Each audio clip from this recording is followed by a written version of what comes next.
Welcome into Jets Nation Radio. I'm Angus Hout, and as always, Sam Brownell across from me. How's it going there, champ? Hey, oh, not so bad. Back home visiting the family for the holidays. So Yeah. happy to have some time off work and happy to be home. Well, I'm glad that you still show up for this podcast. How was the drive down? Because those roads were sure messy. You know what? It wasn't too bad. It got bad between St. Rose and like Glenella, I think it Okay. was. It was the roads weren't terrible, but the visibility was horrible. And there Yeah. was occasional like snow drifts in the roads with my tiny car. I was a little worried about getting stuck, but I was following a truck, so all good. And then it was fine until the Trans Canada, and the Trans Canada is straight ice. Oh, It's yeah. sketchy. It was awful. It's so bad. I thought that was going to be the best stretch because it's the most traveled road, and it was horrible. Awful. Awful today. I went up to Foxwarren for the weekend and I drove through the storm on Friday night. Whiteout Ooh. all the way out to Neepawa and then perfect conditions all the way after that. But it's the worst First- whiteout I've ever driven through, but the roads are like in relatively okay shape. It's fantastic. I love Manitoba winter driving because you just never know what you're gonna get. it's flat. Like, can I see the road? Maybe, maybe not. Yeah. Can I see a foot in front of me? Maybe, maybe not. Well, maybe Who it's knows? the Alberta in me that's just like, well, buddy beside me is only doing 40. I can do 80 because That's not, well, it might be the Alberta in you, but it's still the Manitoba in me. Everyone, once I got to the Trans Canada, everyone was in the right lane, which was straight ice, going like 40. And then the left lane had cement. And I was like, okay, you guys do that. I'm going to go 80 in the left lane because there's actually some cement. Like, it's better. yeah, yeah, no, I did the exact same thing too. I'm just like, what is everyone doing in the right lane where it's just an ice rink? I'm having a great time doing a buck 10 on the pavement. What Have always fun. what always boggles me too is on the good stretch doing like 50. And it's Oh like, yeah. how bad are you at driving if when it's perfectly fine roads, like the occasional blowing snow across the highway, but just strip so you never lose visibility, No. and you're going half the speed, not even half because it's 110 there. I think my And it's favorite like, is driving through a snowstorm and guys don't have their headlights on. It's like, what are you doing? Do you want to meet God tonight? Because oh boy. uh Oh, I forgot how terrible driving in Winnipeg is in the winter though. oh, awful. Just because I was here, I moved to Dauphin as the snow was starting last year, so I didn't really get it. And I was only back for Christmas last year during the winter, and I barely left the house. So I didn't really do much city snow driving. Now it's so much worse. It People are seems terrible at it. Oh, it's awful. And just like the road maintenance seems to be like the worst it's ever been. Like since I've been here. I can't Yeah. speak for anything before 2016, but either way. How about those Winnipeg Jets? My goodness, they love getting hurt. Oh my God. I actually learned about the Wheeler injury secondhand because as I was driving in yesterday, I was on the phone with my dad. He was giving me play-by-play of the Vikings game, and my mom saw it on Jets Nation. Oh, So from Jets Nation through my mom, I learned about Wheeler being out for a month. I had no idea because he came back and finished the game. yeah. You're like, because he took the shot right off the cup, and you're like, yeah, that guy's done for the night. R.I.P. Wheeler. He comes back like a warrior, and then yeah, acts like it's fine. No Do we big know what deal. the injury was? Like, is it? I'm guessing it didn't hit his actual cup because it wouldn't have been as bad. I'm guessing it hit like around somewhere around it. I wonder if it was like one of those like half cup, half leg ones, and it just stung the wrong way, and maybe it was low enough that it was like a test he might have enlarged after. I don't know. Good thing he's had a handful of kids already. He's Yeah, probably he's done for it, and I mean, yeah. So not the worst guy to have it happen to. It sucks that he's out of the lineup, but I he mean, was playing so well. he really was. And like, there's still people out there that are just like, yeah, Blake Wheeler gets paid too much, blah, blah, blah, blah, blah. It's like, who are Enough you of that. people? This guy Enough is of that. keeping up. Like, Yeah. Blake And Wheeler's a gem. you know what, as well, I think they mentioned it on the broadcast yesterday. apparently when they picked up Coleman, Wheeler was the first one to call him, be like, "Hey, welcome to the team. Got lots of Minnesota guys here. You're gonna love Winnipeg. It's just like Minnesota." Like, he reached out to him as soon as the Jets picked him up, and even though he doesn't have the C anymore, I absolutely love to see that. Yeah. Like, that's just a good team guy. I think them, as funny as it sounds and as weird as it is, I think them taking the C away from him was the best thing that happened, because his career has, and it might just be, it would have happened anyways with Paul Maurice gone, but it's rejuvenated his career by the looks of it. It's amazing to see how good of a player he still is. Like, I'm thinking next year or 2 years from now, when we do see an extension, are you just like, yeah, we'll give you a 6x2 or something like that? Because like, as of I like, don't I think know it'd it'll be be six. I don't. I know I it that seems illogical for that, but I mean, the guy's just been rolling, and I mean, if he's on pace for another 65 points. yeah. I mean, I don't know about six, because another 65 points. He does one more year before he's a UFA, or two. So this year to finish up, and then next year he's And then next under year, yeah. contract. So I mean, I don't know if you give him 6x2, maybe like even like 5.5 if he's willing to take it. I worry he takes a hometown discount in Minnesota or something, but I don't know. If the Jets are winning hockey games, who knows? Yeah, who really knows? Like, as long as they keep winning, or even just have that good attitude, the good mojo has been fantastic to see. Yeah. Yeah, So I love to see how all the guys, apparently Schmidt and, or sorry, not Schmidt, Dylan and Lowry rock, paper, scissors to see who would fight the guy after Schmidt got hurt. that's They fantastic. both wanted a piece of him. Yeah, and like, I mean, I'm a little disappointed it wasn't like Larry first, and later on Dylan comes and gets him Yeah. again. But yeah, no, going back to the Coolman thing, um, the Minnesota Mafia being a thing in Winnipeg, my favorite. Well, he's played with three guys on the Jets. Yeah. He played for 3 years with Toninato at Minnesota Duluth, and 1 year with each, or it might have been 2 years with Pionk, and then 1 year with Sandberg. Mm-hmm. I'm not 100% sure. I think Coleman might have been the captain He was at Minnesota Duluth for Sandberg's freshman year. Yes, that is 100% correct. So yeah, Unreal. and so you're getting a quality leader guy once again, which seems to be the big overarching thing for the Jets this season. And he was shooting last night. He wasn't afraid to shoot, and he was off a couple of times when Scheifele would pass him the puck, and the passes 3-4 feet ahead. It does help playing with Scheifele and Perfetti. It does. Yes, but absolutely. Like Scheifele just now needs to learn how to find Kuhlman. He didn't look out of place with a team he'd been with for a couple days. Yeah, we'll say that. And coming into the lineup, I'm not sure when he learned that. I'm sure they knew before the rest of us knew that Wheeler was going to be out, but I think he did a fantastic job there. Yeah, he kept up with the top line. Sam Gagner, not a guy I was expecting to do as well as he did, and we'll give it to you. You did say this in the summer. Sam Gagner is going to be a top 6 player. I said he would be a guy that they would kind of like cycle in there. I do want to talk about that Gagner goal. Beautiful. Because it was start to finish absolutely gorgeous.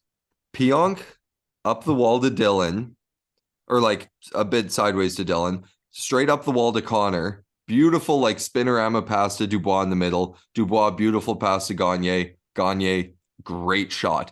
All 5 guys made nice plays in a row that ended in a goal. It was absolutely beautiful. Yeah, the boys were buzzing against Vancouver last night, which is fantastic. I mean, Vancouver without Pettersson, Besser, or Demko, you should be buzzing against Vancouver. But yeah, but I mean, the Jets are without Ehlers, Wheeler, Schmidt. Like, the Jets are missing players too, so that was great to see. Yeah, Copa Bianco, what a shot! What a shot from him, and whatever the hell his name is. Yeah, I've heard so many iterations of Capobianco. Oh, my uncles were. I had a family dinner last night. We were watching the game, and my uncles were struggling with it. Oh, good. So I'm not the only one. I think everyone just settled on calling him Copacabana and just there we go. Easy Copacabana. Now, if we had some sort of artist working for us, we could be like, if we could make this into a cool T-shirt, it would happen. So cool artists out there that listen to this podcast, please help us. Which brings me over to Ville Hienola. That guy has been screwed out of the lineup so many times, and he's probably not going to get in this time around too. Well, I think the issue there is, I mean, Bianco, whatever, Kyle played well yesterday. Yeah. But Ville's been sick. Yes. So I don't even know if that was the right guy to call up this time. And obviously, all things considered, Ville is the guy that deserves that shot. 100%. Do not get me wrong. Mm-hmm. But he's been sick for like enough to miss 4 Moose games. Yeah. Maybe he's not fully healthy. Like, I don't know. I was thinking for sure he was going to get into the lineup tonight. Now I'm not 100% sure just because of Kyle playing well. Yeah. He played fantastic last night. And like him and Sandberg look like a good pair together. So I do want to see Ville get a chance here, though. With guys injured, now is the perfect opportunity to give him an extended period of time. The Jets have kind of worked themselves into a good spot in the division. So if you do start to regress a little bit, we are going to be getting guys back. Yeah. So now's the time to see what you really have in this young, supposedly good enough to take mid-first round draft pick. But let's just say that Ville doesn't work out. He has a horrendous time between now and trade deadline day, which is March 3rd. So if that doesn't work out and you're trying to hold him as trade bait, like if you kill his potential or his trade value, you're kind of shooting yourself in the foot because now you got to give up Stanley or Sandberg to, give yourself a little bit more odds or Chisholm. Trade. Or Chisholm. Yeah, yes, that is an issue, but a guy never being able to crack the squad is also an issue. Teams are going to look at that and go, why wasn't this guy able to make it in his limited? I don't think it's going to tank Ville's draft or trade stock. I would rather them not trade Ville because I do think he's going to be a really solid player. I just think he needs more of an opportunity. They haven't put him in a great spot to succeed yet, and I'd like to see them do that. Mm-hmm. I'd like him, and especially with Schmidt out, put him on the second power play unit. I mean, that's where he's going to thrive. It'll be interesting to see what they do. I do hope he's in tonight, but I'm not 100% sure if he will be. Yeah, well, if he's been sick for the last 2 weeks and hasn't skated, I'd rather Capobianco in. And Capobianco played well last night. Yeah, and he deserves another shot. Like, he's been very patient. He waited almost a month to get into the lineup, and he made it happen for himself. And he scored. And he scored. So if he doesn't get in, I'm kind of mad at Bonus for it. I love his own reaction to his goal. He's like, nah, someone must have tipped that. I don't have a hard enough shot to get it through. So good. Fantastic. Man, speaking of those shots that weren't hard enough to go through, Kyle Connor's overtime winner against St. Louis. Did you see that one? Of course. Oh, against Nashville. Yes. Against Nashville. Oh, I said First Dallas, of all, sorry. You said St. Louis. St. Louis. You're almost halfway through the division now. Close. First of all, UC Saros. My God. That must have been what it felt like to play the Jets the last few years. When you just absolutely dominate a team, but a goalie stands on his head and you end up going to overtime. Yeah. Like, it was frustrating to watch that entire game happen.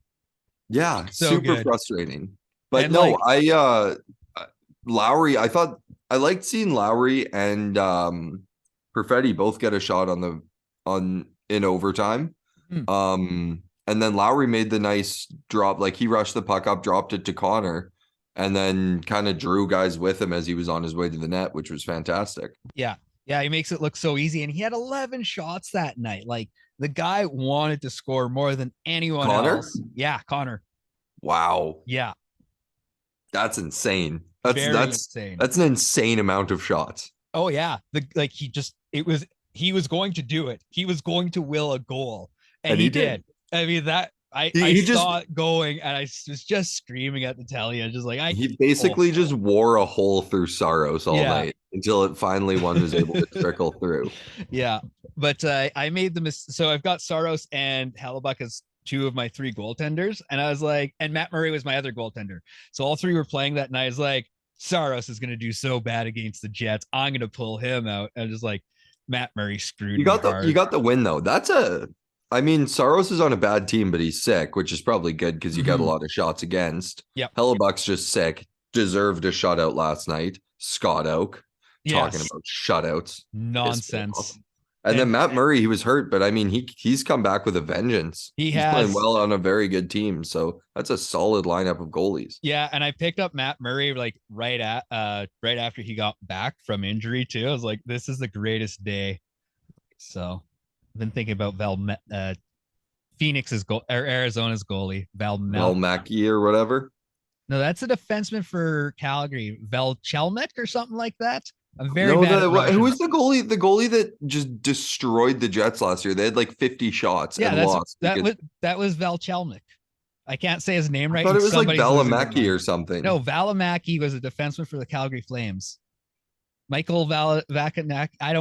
Man. Somebody's mad at me right now because I can't remember how to say half of these names. It's dyslexia, man. It kills. That's why I don't say half the names right.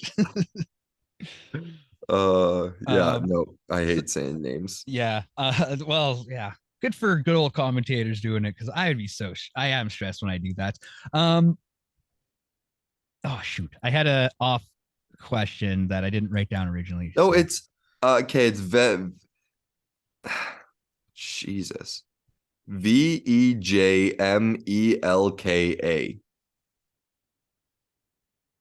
Either way, that guy was the guy that screwed the Jets over last season.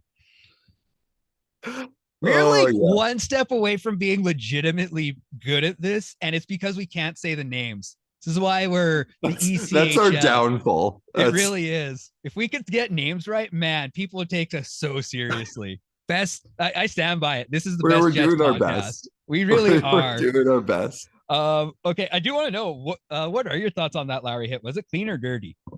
Or not Laurie hit, Schmidt hit. On Schmidt? I'm going back and forth. The problem is I watched the game on my computer, so I haven't and the TSN website is awful. so bad. I wish more games were on Sportsnet, which until this you would have never heard me say because I miss Dennis every time a game was on Sportsnet, but now I don't give a shit. Because Dennis is gone and I'm sad. John Lou makes up for it though. John Lou is great. Don't get me wrong. The other guys. Yeah. But at first thought, I thought it was high. But I don't know. I think it was on the edge. Yeah. But I don't think it was deserving of any supplementary discipline other than get punched in the face by Lowry. Yeah, and that's basically it. He got what he deserved. It wasn't dirt. I didn't see it as being a dirty hit. I thought it was just like he was coming in cruising. He hadn't pumped for a good probably 15 feet, so it was all legal. The thing I was like, I thought it was maybe borderline high. I didn't think it was charging. I don't think it was late. No, definitely wasn't. But late. I thought it was on the edge of maybe making some head contact. The thing I'm wondering is what is Schmidt's injury, because they said he cleared concussion protocol. I wonder if it's got to be a neck or something. Yeah, I was thinking it's like whiplash or something like that. Like but 4 to 6 with whiplash is a lot. I don't know, man. I'm not a doctor. Barely. No. Cass. Listen, actually, I was looking at some nonsense this week, and it's like I could buy a doctorate and be a legal doctor in Canada for $1,200. You don't have $1,200. No, I don't. I would love to have $1,200 in my account. So listen, if you want to support Angus, hand me a job. I like working. I would love to go to work. So if you have a job for me, call me up. I will seriously entertain working for you. So there we go. Hire Angus 2023. I like it. Yeah, it's a fantastic go. Jets are 3-2 on Sundays. We're taking on the Seattle Kraken. We're gonna go 4-2. Yeah, you know what? It's tough. I'm a little surprised they played Hellebuck last night. Quite frankly, I thought it would have been Rittich to try and get Hellebuck against the better team, take 4 points. But I also understand the idea of maybe being like, well, let's guarantee ourselves 2 with our stud against the shitty team. I think the Jets can do it, absolutely, but we're banged up and we're gonna have our backup goalie in, so it's really hard to say. And every time I say the Jets are gonna sweep a week, they they lose a couple. So I'm Yeah, and trying it's not always to. the really bad teams when you tell everyone that they're 100% going to beat the Columbus Blue Jackets. I did say they were going to beat the Ducks because the Ducks were terrible when I called the Connor Oh, yes, that is true. Patty. But I did say it was going to be more of a blowout than a 3-2 eking out of a win. So Speaking of the Ducks, man, I watched that Oilers game yesterday. I love how mediocre the Edmonton Oilers are. They have the two of the greatest players on the planet Earth, and they are so average. It's hilarious. you coming at the city of Edmonton with a vengeance against the Oilers makes me so happy. Man, I'm along for the ride. I'm all in on it. Like I listen, the city of Edmonton, we're done. You were a toxic relationship, much like Calgary and I. So we're here in Winnipeg. She's safe, even Yeah, though somebody got murdered behind my house a few months ago. that was it's not something to laugh at. That was the record No, breaking one too, right? it was. Yeah. Jesus. Come to Winnipeg. We have Slurpees. And hockey teams. And Hey, Winnipeg hockey teams went 3-0 yesterday. they did. It was fantastic. Moose killed the Senators. Ice eked out a win against Brandon, who's not very good, in overtime. But yeah, yeah, and obviously the Jets pulled off a big W. beautiful win. That Janssen Fjallby shot first, the pass from Sandberg was beautiful, Yeah. hitting him in stride, and then that just picked that corner. Well, it looked like the last few games, Fialvi's been hitting the net, and the Scott Arniel was talking about him and the fact that he's changed his stick this year. So when I was talking about him a month ago, where it's like, oh, that guy can't shoot to save his life. Well, it's because he's changed his stick and it's now 2 inches longer, which is like that's a big deal. That's a major difference. Yeah. So like I don't blame him. Like he probably took Dude, I've 60 put, hours. and obviously this is a very different situation, but I got new blades in my skates because they were getting low and I couldn't shoot. It was the same stick, but the blade was that much difference. It's freaky how much of a minuscule difference can make. So Yeah. a 2-inch addition to your stick, I mean, probably should have just been on the ice all summer learning how to shoot with it, if we're being honest. But Well, no, that was Scott Arniel. When he came into Winnipeg, Scott Arniel was like, you're gonna have a longer stick because you're gonna be a forechecker. Yeah. oh, So I'm telling this story secondhand from like a week ago, but just the guy's had a change of stick is all I really know. But yeah, okay, good on apparently, him then. yeah. So I mean, like he did that joining the new squad and probably took like 60 hours between now and whenever to figure out how to play with the longer stick. Yeah, that's an unreal change then. Yeah, so good on him. And I think that now that he's been finding the net more, he's gonna find. I'm gonna bet probably another 6 goals this season. I'll go. He'll get 5 on the year. Interesting. Okay. Yeah, I don't know. I guess I mean if his stick is starting to work now, I can definitely see it. But I'm gonna say 5 on the year. I'm gonna take the 7. Okay.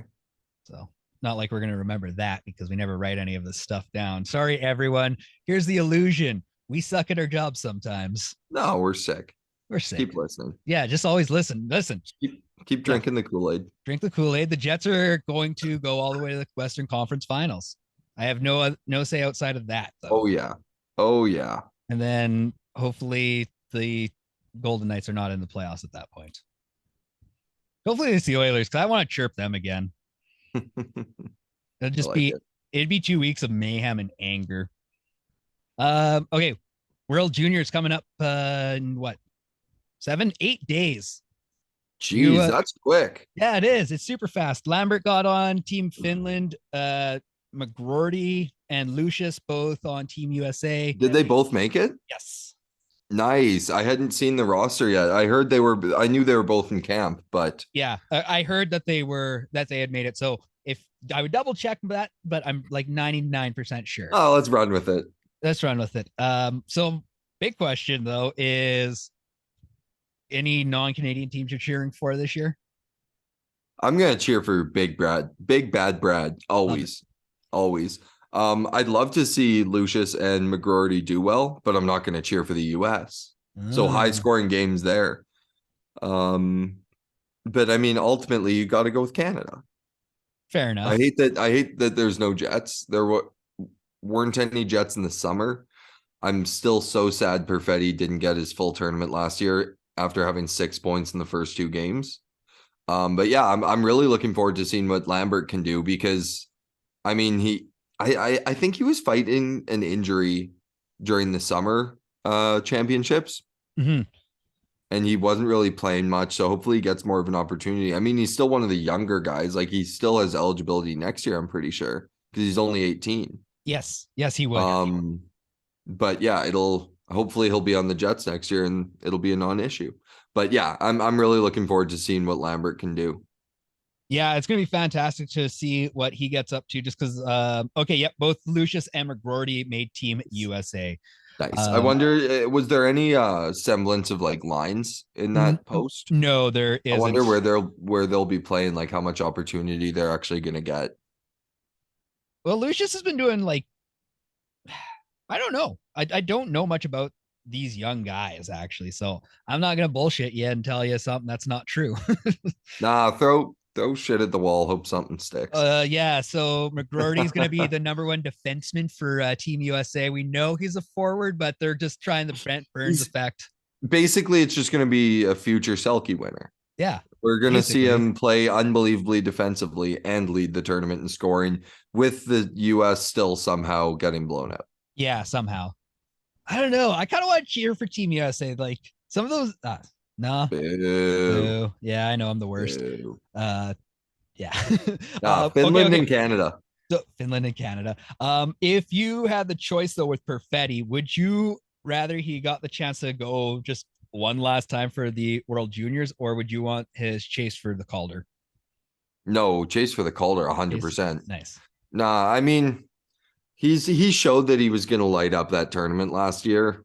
Yeah, it's a little unfair. Yeah, he was the oldest player in the tournament last year because his birthday's January 1st, so he made it literally by a day last year, his eligibility. But no, I think especially like it would be one thing if the Jets were fully healthy and he wasn't playing such a big role, but he was already playing a big role, and then the Jets have been getting injured. You absolutely need him. Like, oh yeah, no, I'm not saying like you would send him this year to the World Juniors. That'd be insanity. I just wondering, just like last year, if something had gone, if life had gone differently last year. Yeah, I would like to see him get more of that opportunity because I think the tournament, like he was on the team the year before, and I don't think he got very much opportunity to really play. No. But being the oldest guy on the team, generally you get quite a and shot. The best and last year. Yeah. Like him and Owen Power were gonna run through that tournament. Would you trade Josh Morrissey for Owen Power? No, you wouldn't go for that, like just that dynamic power between Power and Josh Morrissey's on pace for like 94 points. Okay, yeah, that's fair. And he's a leader. He's one hell of a leader too. And he's tied up for like 8 years. He's also got a sick deal. Okay, yes. Like I realize in the moment I had a dumb idea. Hey, that's why we make a great duo. It is, but like sometimes it's fun when I'm just like thinking on the fly with that. Actually, this was a thought I had earlier this week, before Nate Schmidt got hurt, but I was like, if you could, would you swindle a deal with the Edmonton Oilers for Tyson Barrie and Nate Schmidt? What's Barrie's contract? He's worth I think he's worth $5 million for the next 3 seasons, but he has significantly more points than Schmidt. Yeah, Schmidt's been having a bit of a down year. You know what? I was looking at his numbers. He's never had he's had big sexy numbers twice. Yeah, like the first year in Vegas. Yeah, and then like had a half decent year in Vancouver. I think that was a pandemic year. Yeah. Barry's only at 3.75. That's insane. Yeah. Okay. I thought Barrie, because like all the Oilers fans are just losing. Oh wait, no, that was last year. Okay. Google lied to me. 4.5. So, but even still, $4.5 million. 4.5 for this year and next year. And let's see his stats here. I'll read off Nate Schmidt's right now. In 29 games, go 3 goals, 3 assists, 6 points, +6. Jesus. And Tyson Barrie, 32 games, 4 goals, 21 assists, +6. So, I mean, but he's also playing with Connor McDavid and Leon Draisaitl. It's true, so, but he can also get the puck to the net where Nate Schmidt has banked so many shots off of guys. Like, it feels like he's got the most blocked shots against. Yeah, I do think I've always thought Nate Schmidt shoots a very tippable puck, which is weirdly specific, but there were a lot of times in the last few years since he's joined the Jets where like guys are getting sticks on his shots, whether they go in or not. And I love Schmidt, but I would absolutely do that trade. A better player for less money. Yeah. I mean, like the Oilers don't have cap space, but I was like, they are in need of something the Oilers going right, and like they just love to complain about afford to make that bad of a trade. No, literally. And one of the things about all of these Jets injuries, if the Jets can weather the storm, and it's good that they've built up some cushion, like the 20 wins behind Dallas, games. 2 games in hand for first. If the Jets can weather this storm of injured players, they're going to have a lot of free cap space come the deadline. $10 million as of Friday before Wheeler was out. And now Wheeler's on IR, Schmidt's on IR, Ehlers. Like those are some big contracts that are just like building up extra cap space for the Jets. Yeah. I want to look up what it is now.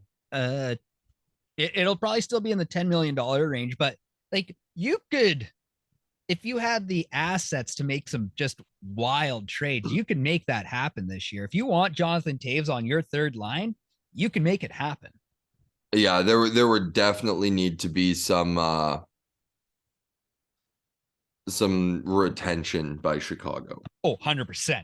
Yeah. Mark Chipman is not going to be spending all the money on Toews. Nor should he. No, make Chicago pay for all of their sins, like all of them. They can have all of them, not just the contract, off ice shit too. Make Chicago pay for their sins. Yes. So, but I mean, the contract. I don't know. I'm of two minds there. Obviously, from a hockey sense, having Toews would on that third line with Lowry and Barron or Appleton or whoever, that would be ridiculously good. But how good this locker room seems to be, bringing in a guy like Jonathan Toews, I'm not 100% sure about. Okay, so why not? I guess Erik Karlsson would be too expensive later down the line. Can you imagine Erik Karlsson and Josh Morrissey playing it? There might not be enough defense going on, but even just having Karlsson on the second or Morrissey and Karlsson like a 1-2, 1A, 1B pair type of thing. The two best scoring defensemen in the NHL this year. But that's the thing is Josh Morrissey isn't a bad defensive defenseman. Like he's blown it a couple of times. That is true. But like for the most part, I'm not being like, oh, cool, Josh Morrissey's on the ice, we're done. Yeah, that's true. You think, oh, Josh Morrissey's on the ice, we're scoring a goal. Yeah, we're scoring a goal, or things are going to be defended. He's like a couple points short of his career high. He's already broken his career high assists. It's insane. Yeah, the guy's just having a season. And we're 30 games into the year. He's got. I do too. And like we're just like he's just got a million more years left on his contract. So nobody this doesn't get any better than this. It doesn't get better than this. Like you look at again. I'm just. For some reason, I've got a vengeance today about Edmonton, so we're going to complain about them. Darnell Nurse once again. The guy is making $9 million and he's playing like an absolute plug out there. And he's playing 30 minutes as well. So we'll give Darnell Nurse that note. But let's take Josh Morrissey on my team every day of the week over Darnell Nurse. So you know who's not earning their. Oh, we haven't put Wheeler on IR yet. unless it's long-term IR. I don't know. You know who's not earning their money this year? Boom. Neil Pionk. Yeah. Yeah. I forgot he makes 5,875. And I mean, that's not even as bad. Schmidt is making 5.95 for 2 more years after this. Pionk will turn it around, I think. I don't know about Schmidt.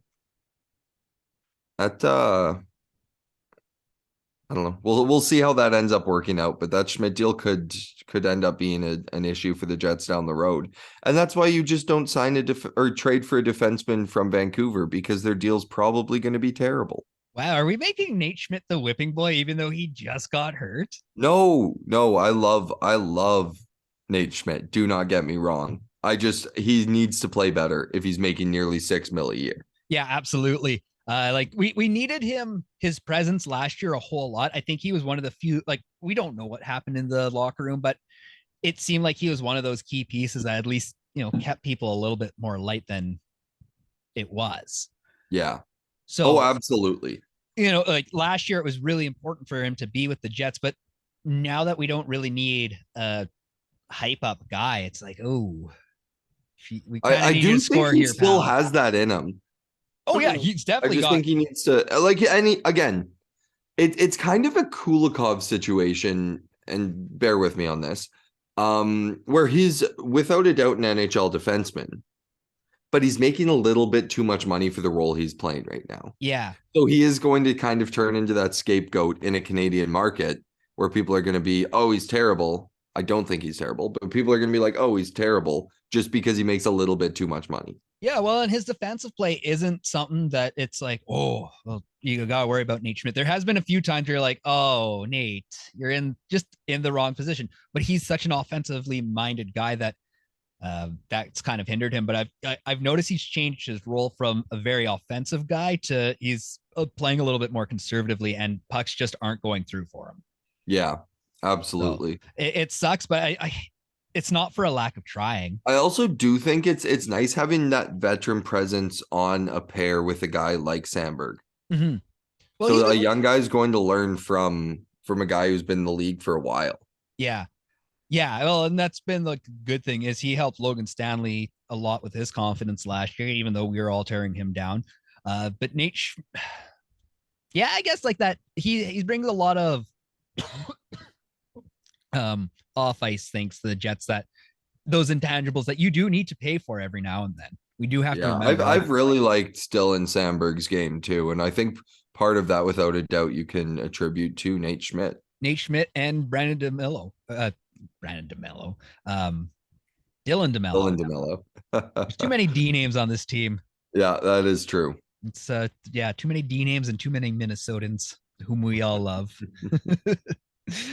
Are we gonna call this the Minnesota Mafia episode? Yeah, I think we have to. I mean, it's actually insane when you look at it. Yeah. It's not a small percentage of guys that are like American. Well, and even if you extend that a little bit to Michigan. Yeah, Michigan. Because then you also have Kyle Connor, you have Connor Hellebuck. Yeah. But I mean, in Minnesota alone, Toninato, I know he's down with the Moose, but still, Toninato, Coleman, Sandberg, Pionk, Schmidt, Wheeler. I know I'm missing someone. He's from not there. Still, 6 is a lot. Yeah. 6 is still a lot. Then you go over a state, you got Wisconsin, Mason Appleton.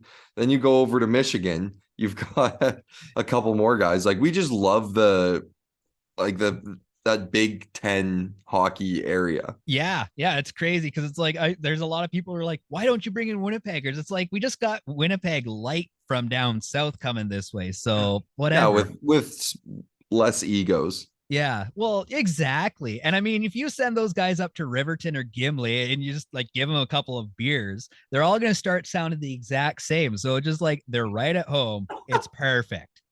It's just the same. It's the exact same thing. Literally the same.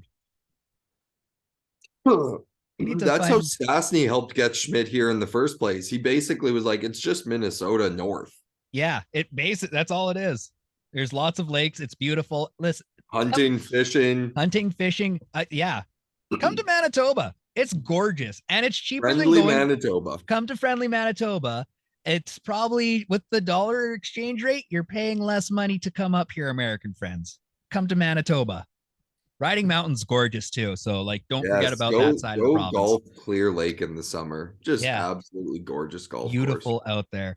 This has been the most distracted podcast we've had, but this is one of my We're all over the favorites. place. We are. Yeah, that's it. Oh, you know what? Last question. Favorite Christmas meal as we are rolling into the holidays. Ooh, well, this will be a bit of an aside. That my mom makes like dainties, like Okay. cookies, Nanaimo bars, and they're all of them. Just there's so many. I'm gonna be taking home a ton when I leave. But those are always what I look forward to the most at Christmas because that I feel like is the one thing I really don't get at other times of the year. Because everything else, like love pierogies, but I get those all the time. I live in Dauphin. Um, And they made some good pierogies out that way. absolutely.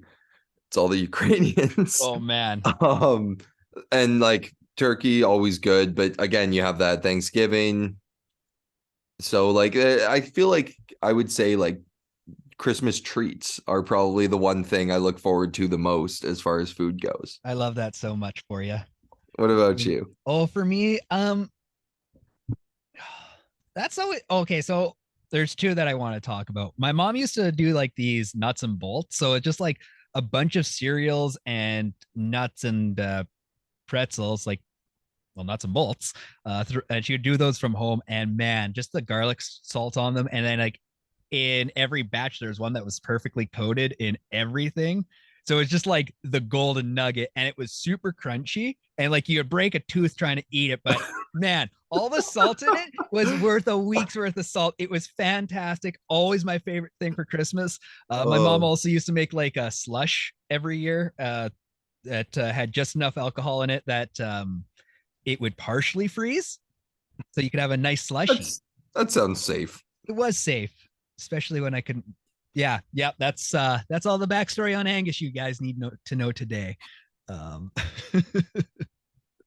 Either Oh, way, Jesus. next Sunday is Christmas, so we are going to be taking a hiatus. So, not a hiatus, but we're going to record on Friday the 23rd. So, pay attention for that. Once again, in the middle of a back-to-back. So we'll throw out some hot takes. Yeah, we'll throw some good hot takes, and we got not Minnesota. That's a Washington, Boston back Yeah, to back. that's a tough back-to-back. Boston, Washington. I'm excited. I'm really mad that we don't have Ehlers or Wheeler in the lineup right now, because like that's how you Me really too. got to gauge this team. That's what I was expecting to gauge this team on, but unfortunately I'm not. gonna But we say could. Connor Hellebuck. I'll throw out a hot take now because it will be doing it after that Boston game. Connor Hellebuck makes more than 40 saves and the game goes to overtime. I don't know Ooh, who wins. I think the Jets will get outplayed because Boston is unbelievable. But I think Connor Hellebuck, if he's playing that game, which he probably will be, I think he just like stands on his head. He wants to prove on that big stage in front of the world because everyone's going to be watching that game. He wants to prove I'm winning the Vezina, maybe the Hart this year, and he's coming to play. So I think it goes to overtime at like 1-1, and Hellebuck has like 40 saves. also go CBC/Sportsnet last night for finally acknowledging that Connor Hellebuck should be in the Hart conversation. Yes, I saw that as well after the game. That was fantastic. Yeah, like Kevin BX is genuinely shocked about this Winnipeg Jets. Like it's somebody's telling him about the city of Winnipeg for the first time in his life. He's Even like, though he oh played here. yeah. Oh yeah, that is a thing that he did. But yeah, no, just I don't know. Just sometimes he comes off a little dumb, but that's Kevin BX. I think I, he's absolutely fantastic at he's a his job. great. Yeah, Yeah, I I think don't he's want to really knock good. him down. It's just sometimes he just the way he expresses himself. I'm just like, oh, you're just a little bit dumb. But every hockey or a lot of his hockey takes I agree with. So no hate for that guy. And didn't he get his job for knocking somebody out? Yeah, it was it's a fantastic story. He was at Earl's Polo. Iconic location. Um and The whole team was there, whatever. And he had just gotten called up from the ECHL, may have even been on like a PTO. And someone had tossed a straw or a piece of ice or something like over their shoulder and hit one of the Russian guys on the team, who's it might have been Alexei Kovalev's brother. Like it's a big name. Like his brother was an unbelievable NHL player, and his brother was on the Moose, and he got pissed off and was like, "Let's like meet me outside right now, whatever." And BX is this young guy, like just got called up. He's like, "I have no idea what I'm doing. Like, why shouldn't do this?" And he was sitting with the captain, who might have been Scott Arniel. It may have been Scott Arniel was the one that told him to go do that. And Bieksa went outside, one punched the guy, came back in, and for sure was like, okay, I'm getting sent down. Next day, whatever it was, gets a call from Brian Burke, who was the GM at the time. And he's like, hey, congrats, we're giving you a contract. Like, he just like, oh, you knocked out one of our better players. Here's a contract. Yeah. and I mean, the rest is history. He was unbelievable for the Moose. Went up to Vancouver. And he was a pretty good player there. Yeah. Yeah. I hated Kevin Bieksa growing up just because I was like, I loved him because he was on the Moose. Yeah. Well, you had that opportunity. I watched him as an Oilers fan. I just like, this Kevin Bieksa guy is giving us hell. Oh, fantastic. Samuel, where can we find you on the internet? Yes, S Brownell 12 on Twitter and Sam Brownell Radio on Instagram. Right on.